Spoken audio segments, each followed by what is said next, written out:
थोड़ा शब्दावली अरुचिकर है।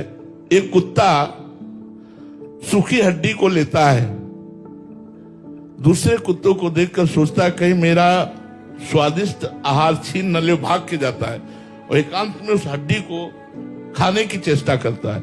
उसके गलफरों से खून उस हड्डी में दिखाई देता है, वो समझता है इस हड्डी में रस है और बार बार उस हड्डी को, बस यही दशा है।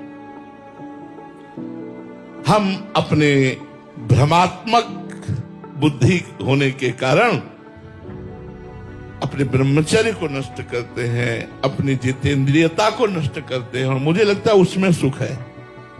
नहीं, सुख किसी पदार्थ में नहीं, सुख आपकी मान्यता में है।